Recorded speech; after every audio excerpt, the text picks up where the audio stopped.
Assalamualaikum warahmatullahi wabarakatuh. Kembali lagi bersama saya Dinda dalam acara podcast UMKM. Semangat terus buat para UMKM di luar sana, tetap semangat dalam menjalankan bisnisnya karena UMKM naik kelas. Bintang tamu kita hari ini masih seputar makanan, tapi yang kali ini punya ciri khas makanan yang berbeda. Kira-kira makanan apa ya? Langsung aja kita kenal sama ownernya yuk.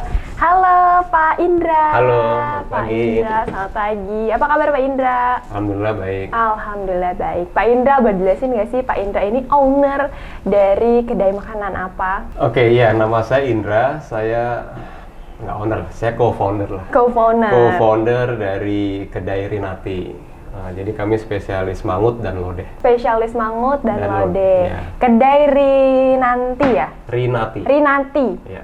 Oke, Rinati berarti. Iya. Oke, kedai Rinati ini kan tadi kan co-founder ya? Iya. Berarti foundernya? Foundernya istri saya. Istri saya.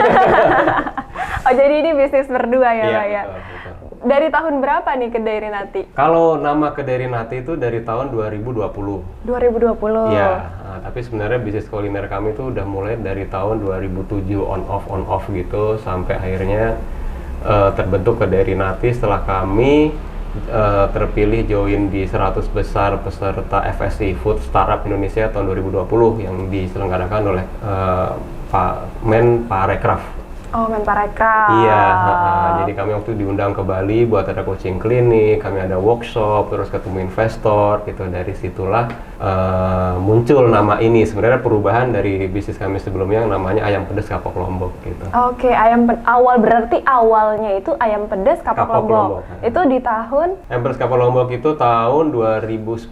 2010. Berarti start bisnis awalnya dari tahun berapa nih? 2007 kami 2007 jadi jadi kalau dihitung ini kayaknya nih. Kalau dihitung sampai sekarang itu mungkin ada lebih dari 8 brand yang kami develop, yang didaftarkan di merek itu ada 5. Ada 5? Ada 5 gitu. Ya ada kedai Rinati salah satunya, PKL salah 2-nya gitu, salah 3-nya nggak salah. Berarti dari tahun 2007? Ya, 2007 mulainya jualan somai, gitu, batagor, kayak gitu. Oke, yang ini yang masak ide somai siapa tuh? Yang masak istri. Yang jualan orang. Gitu. Kami buka stall kecil di dekatnya university gitu. Terus jalan, ya terseok-seok gitu kan. Terseok-seok, akhirnya modalnya habis, tutup. Oh gitu, tutup juga? Tutup ya, karena saingannya sama ternyata nggak seperti perkiraan kami gitu pada saat itu. Daya beli lah, terus competition di sana gitu, sehingga kita mundur dulu deh, kayaknya kita belum pas. Karena itu pertama kali kami coba bisnis makanan. Oh, pertama kali coba bisnis makanan 2007 tuh somai batagor. Iya, somai batagor. Oh, setelah itu akhirnya tutup.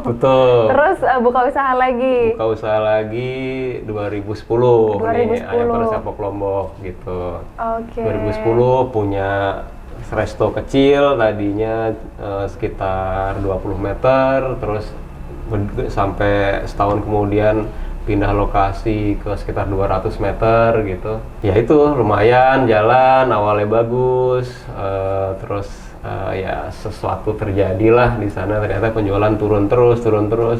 Kok nomboknya makin banyak gitu.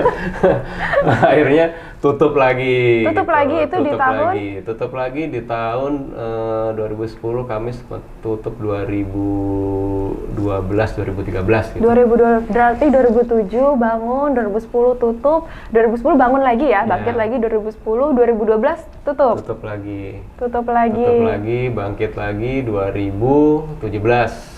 Bangkit lagi 2017. Cobain lagi, kayak penasaran gitu. Apa namanya, biasa kerja corporate kan, kami berdua kerja corporate, pegang brandnya orang bisa, kok pegang brand sendiri nggak bisa gitu.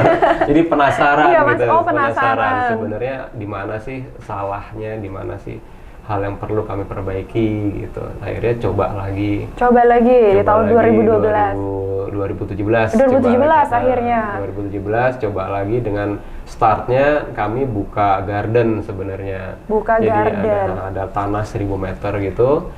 Terus kami tanemin, ada tanaman organik, sayur-sayuran, awalnya buat konsumsi sendiri. Pokoknya setiap hari mau minum jus sayur organik gitulah ceritanya.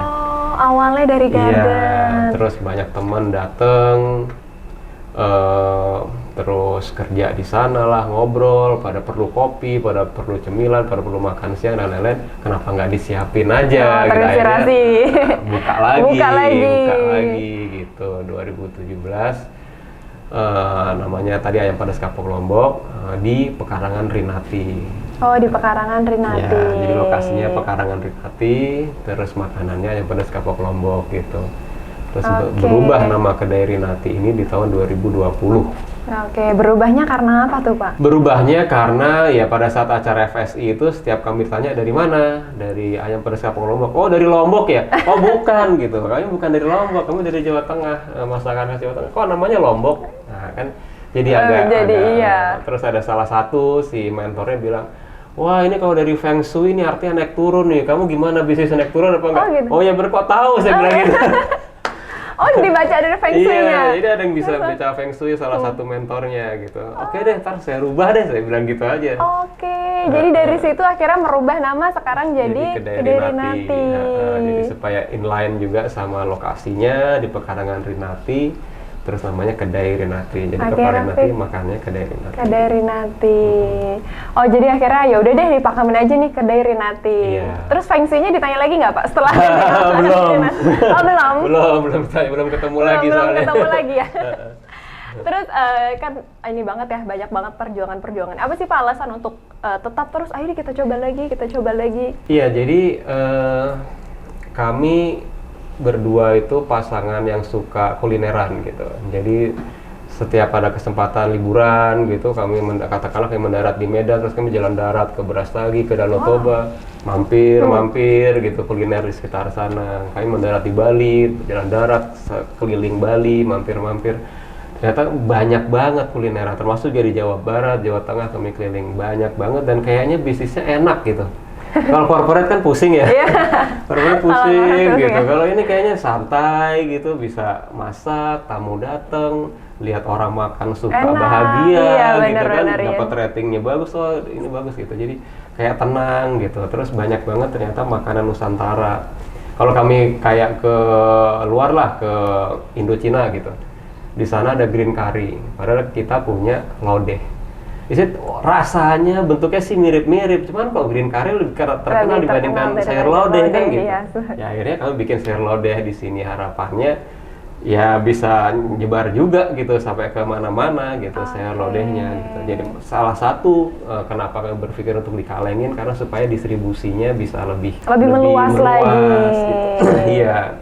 Kalau kami sekarang frozen kan mahal. Kita perlu cold chain buat sampai di suatu tempat, perlu rantai dingin kan, pasokannya rantai dingin. Kalau kan kaleng seperti ini kan kirim aja biasa kan, tahan 12 bulan di suhu ruang kan gitu. Jadi itu ngimpinya seperti itu. Jadi kenapa mesti dibalik karena ada ngimpi yang belum tercapai sekarang, terus dikejar gitu. Terus dikejar. Berarti emang Kedai Rinati itu penuh dengan mimpi ya. Dari awal tuh, tapi alhamdulillah terwujud loh. Ya kan ya Pak ya? Iya, sedikit-sedit mulai kelihatan jalannya gitu. Ya. Terlihat jalannya. Saya juga sempat lihat ada beberapa sudah masuk stasiun televisi ya. Iya. Itu kenapa nih? Adakah makanan khusus khasnya dari Kedai Rinati? Iya, jadi waktu itu stasiun TV menghubungin itu awalnya dia tertarik pada proses pengasapan. Nah, saya tertarik nih dengan proses pengasapan. Jadi, kami punya rumah asap gitu, tadinya kecil, kapasitas 5-10 kilo gitu, kami coba, terus kami publikasikan, dan kebetulan Pekarangan Rinati sendiri sebenarnya konsepnya itu adalah ramah lingkungan, artinya kami berkebun tanpa pakai insektisida yang pabrika gitu, semuanya adalah organik. Oke. Ya terus kami juga les sampah, jadi sampah kami olah sendiri, plastik nggak pakai kayak gitu. Nggak pakai plastik? Iya, jadi kalaupun kami pakai sedikit sekali atau pakai plastik yang bisa didaur ulang. Jadi gitu. Style seperti itu ternyata menarik buat kayak Dai TV, terus Trans 7, terus Indosiar gitu. Ada yang spesifik datang pengen karena pada waktu itu makanan berasap yang diasap-asap gitu lagi in. Yes, ada juga yang datang karena lihat suasananya, terus bagaimana cara kami kelola gitu. Jadi banyak alasannya. Dan salah satunya ya TV itu akhirnya juga meliput makanannya. Makanannya mangut gitu, mangut lele asap, mangut ikan asap kayak gitu. Oke, berarti itu tempat pengasapannya itu dibuat sendiri? Betul. Dibuat sendiri. Ya. Terinspirasi dari mana tuh kalau boleh tahu nih? Inspirasi dari ini. Jadi kadang pada saat berpikir untuk menciptakan diferensiasi gitu banyak yang dilihat lah. Ada Instagramnya orang gitu di luar negeri lihat, terus ada Pinterest gitu. Pinterest. Gaul banget nih Bapak mainnya Pinterest. Lihat gitu gimana sih orang kelola banyak bikin rumah asap gitu. Akhirnya kita coba, kebetulan ada salah satu tim kami yang bisa bertukang gitu. Coba deh dibikinin gambar, bikin gitu satu, cobain, oh bisa, cobain produksi, oh bisa gitu. Terus lama-lama nggak cukup lagi produksinya nih, bikin lagi lebih gede gitu. Bikin lagi lebih besar. Bikin lebih besar lagi gitu. Terus ya gitu. Terus kami pakai spesial kayunya kayu rambutan. Kebetulan di tempat kami itu ada banyak banget pohon rambutannya. Jadi kayunya, daunnya, jadi ternyata kayu. Daunnya juga? Iya, jadi kayu rambutan itu memberi aroma yang berbeda ke hasil asapannya gitu. Oh gitu. Jadi ada temen jalan-jalan ke Argentina, terus kenalan sama chefnya, ini steak kok enak banget gitu. Iya, kami pakai kayu rambutan. Ternyata terinspirasi gitu. dari situ. Kebetulan. Saya juga baru tahu. Keren.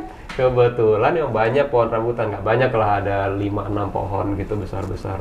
Ya udah, jadi ada yang kering, jatuh, kumpulin gitu. Selalu aja kalau punya kebun gitu ada aja yang jatuh kan, batang, daun gitu. Jadi itu yang dikumpulin terus kami pakai buat ngasap gitu. Buat ngasap. Jadi sampai selama ini ya, berarti nggak pernah ganti kayu ya, jenis kayu? Nggak pernah ganti kayu. Selalu ada nih stok kayu rambutan? Di rumah di pekarangan itu ada, di rumah saya, di rumah orang tua saya juga ada pohon rambutan gitu. Jadi pas mereka lagi pangkas-pangkas, kayu kirim ke sini gitu.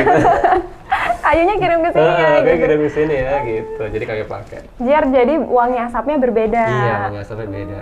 Ngomongin masalah menu nih Pak, kalau menu dari kedai Rinanti sendiri ada berapa menu sih Pak? Spesialnya mangut. Mangut itu ada mangut lele, ada mangut ikan pe, ada mangut ayam, terus ada lodeh. Lodeh itu ada lodeh jantung pisang, lodeh rebung gitu. Terus ada kalau berbasis ada sambal-sambelan, ada mercon kikil, mercon paru, mercon ayam gitu.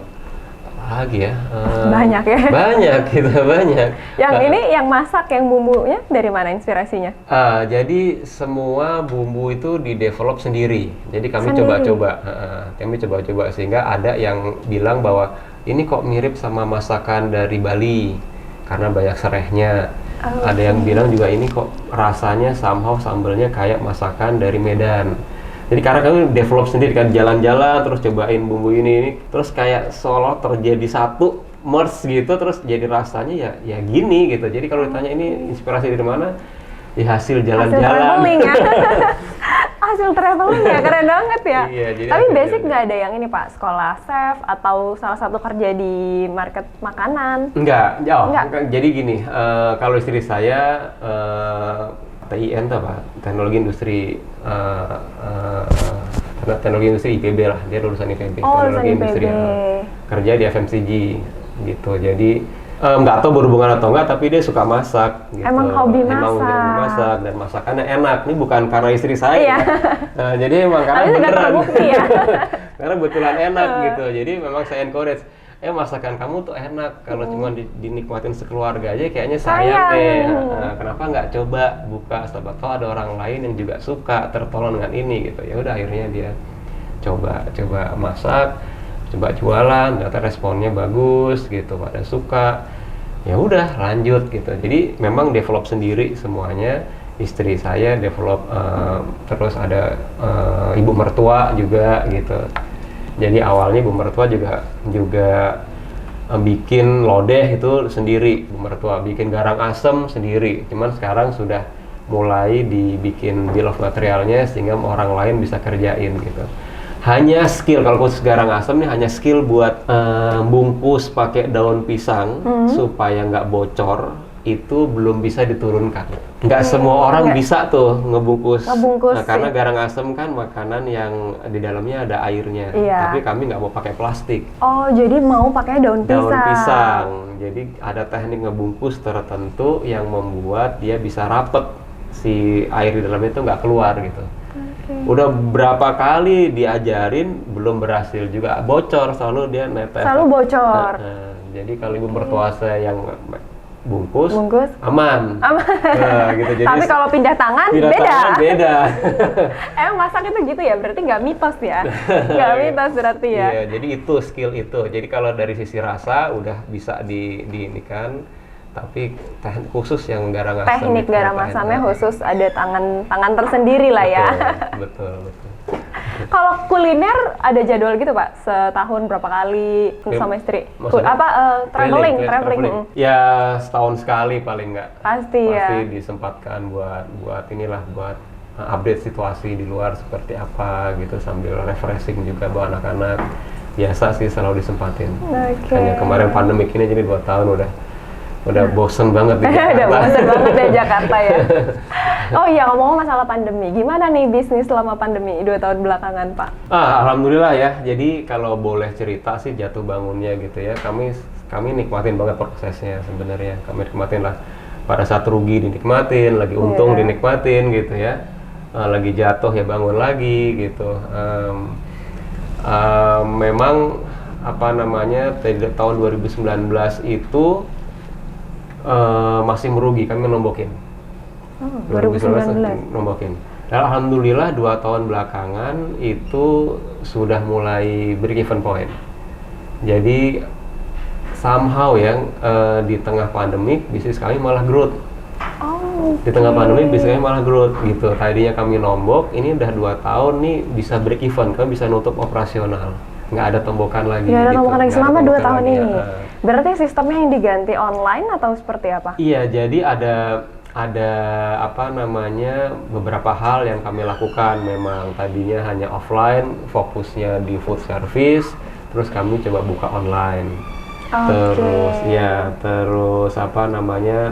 ada juga sekarang PIC buat direct selling.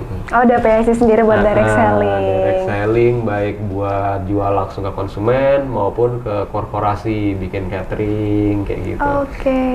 Jadi ada aja mereka lagi buka SPBU di mana perlu catering, kami support. Kalau support catering juga. Terus mereka ada meeting gitu, ada makan bareng di kantor, kami juga siapin kayak gitu. Jadi itulah sepertinya yang membuat bisnisnya bisa di tengah pandemik ini. Sadly banyak warteg saya dengar, saya baca tutup gitu ya. Iya benar ya, nggak bisa lanjut lagi. Ya kami bisa survive dan kami bisa growth gitu. Nah, akhirnya ya. Berarti total karyawan sekarang ada berapa nih yang berawal dari hanya berdua tahun 2007? Dari 2 sekarang dikelola 9 orang lah. 9 orang?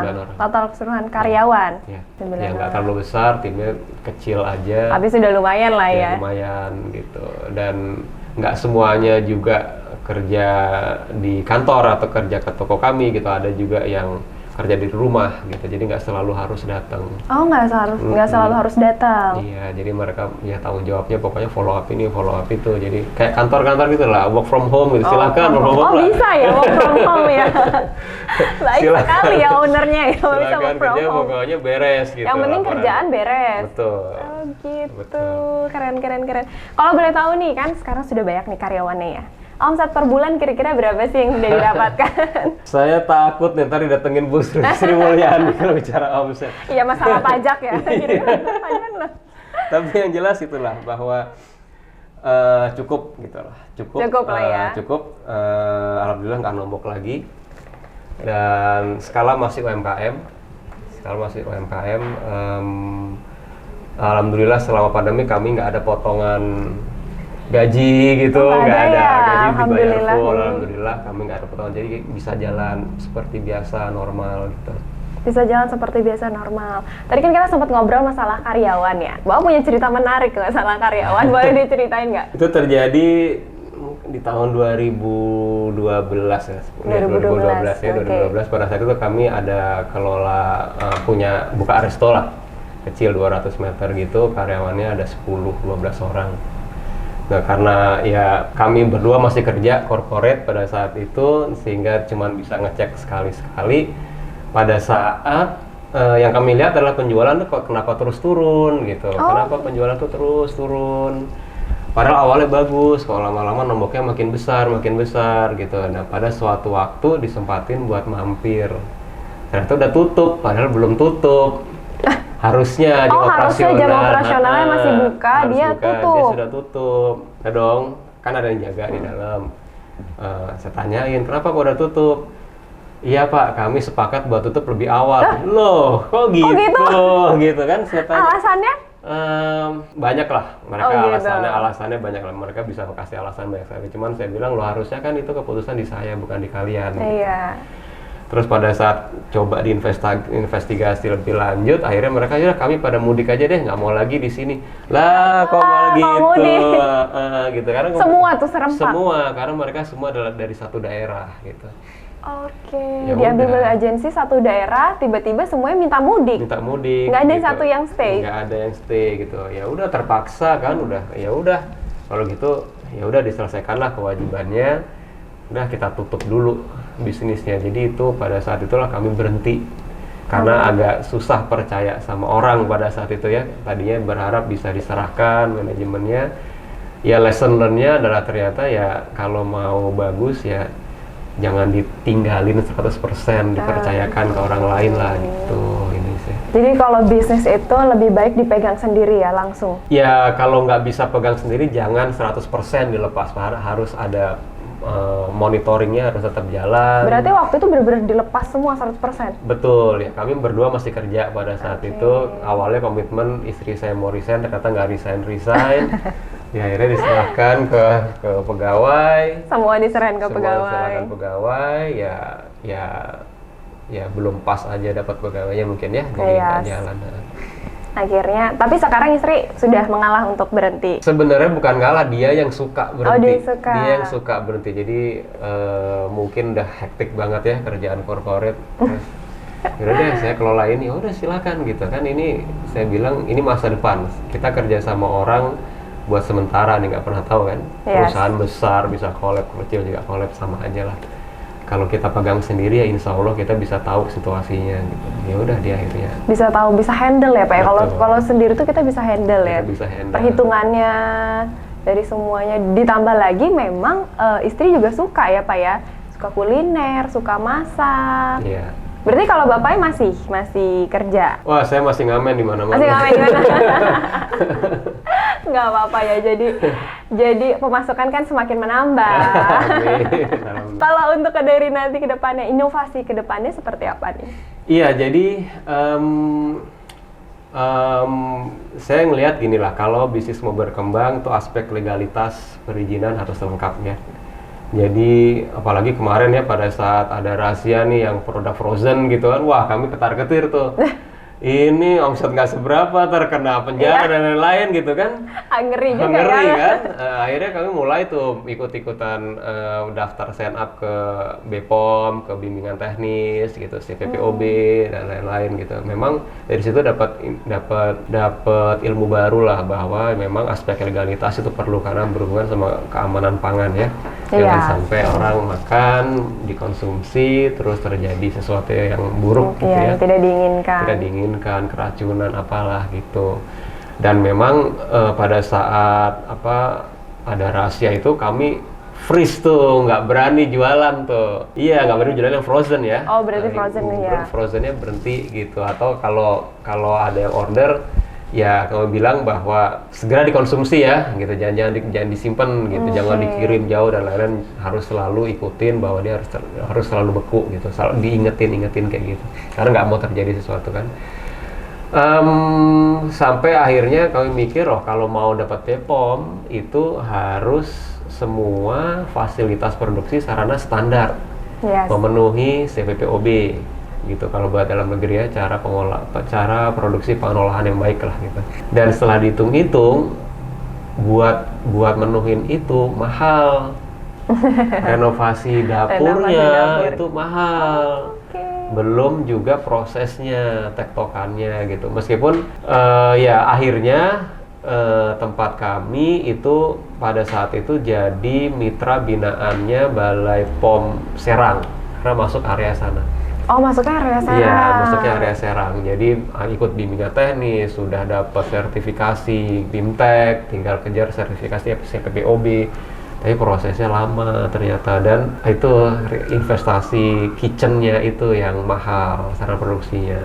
Nah kebetulan lagi lihat Instagram muncul sponsornya Okwi. Nah, Oh, tiba-tiba lagi scroll ada sponsor dari Okwi Food. gitu. Memang pada saat ada BIMTEK BPOM itu saya udah pernah tanyakan apakah BPOM bisa terima kalau kita produksi pakai sistem seperti cloud kitchen. Okay. Kan cloud kitchen banyak ya, Yes, dia ada di tengah kota, dia tinggal masuk gitu produksi. Wah, kami belum ada peraturannya kalau cloud kitchen. Kalau Maklun bisa. Kalau Maklun bisa. Oke, ya udah, kebetulan dari situ terus lihat sponsor iklannya Okwi. Wah, ini gitu cocok lagi makanan tradisional, non MSG gitu kan, UMKM, standar UMKM. Udah, terus kontak pihak Okwi Food, ngobrol-ngobrol, banyak tanya, saya cerewet lah, saya banyak tanya gitu, pengen tahu kan mau kayak gimana gitu ya, terus ngobrol, Zoom, terus datang ke pabrik, ketemu Pak Ahmad, ketemu Pak Cahyo gitu, makin gini, terus udah mulai PKS seperti apa gitu. PKS seperti apa, terus kita review, tektokan, finalize, udah akhirnya sign up di Okwi sampai sekarang. Sebenarnya apa sih tujuannya? Tujuannya legalitasnya bisa dapat ya. Legalitasnya dapat. Yang kedua juga secara teknologi, kalau kami mesti punya mesin autoclave sendiri, aduh, kapan ya gitu punyanya ya gitu. Terus ya tadi bisa lebih luas lah sebenarnya, jangkauannya lebih luas, terus juga ongkos kirimnya lebih murah, handlingnya lebih murah gitu. Jadi itu sih tujuannya supaya bisa lebih berkembang. Iya, lebih berkembang dan mempermudah konsumen ya. Betul.